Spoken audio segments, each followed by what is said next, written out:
I was told something quite impactful by a doctor recently that when you are looking at social media while you are eating, and if you come across something that is stressful or distressing while you're eating, I think your fight or flight can sometimes kick in, even though you are not imminently in danger. And that means the food that you are eating is now no longer being digested properly, and therefore it's harder to gain the nutrition from what you're eating because your body has gone into a stress mode of fight or flight. So therefore it's no longer prioritizing the digestion of your food because it's preparing to, to react to what it is that you've just seen.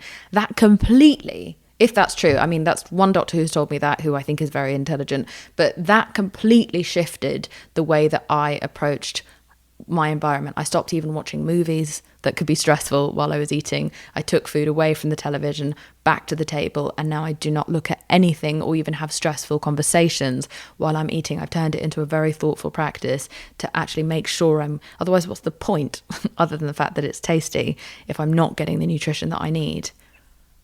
Yeah, there's so much to say there. I mean, once you understand human biology and physiology, that makes complete sense.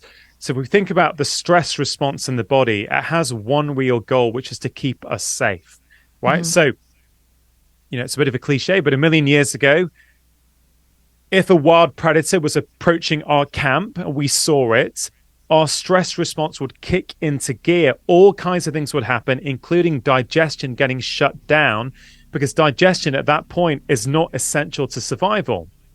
So you do go into this fight or flight state. All kinds of shifts happen in your body and brain so that you can run away and get away from danger. Now, one of the big problems today in the 21st century is that we're no longer having our stress responses activated to wild predators.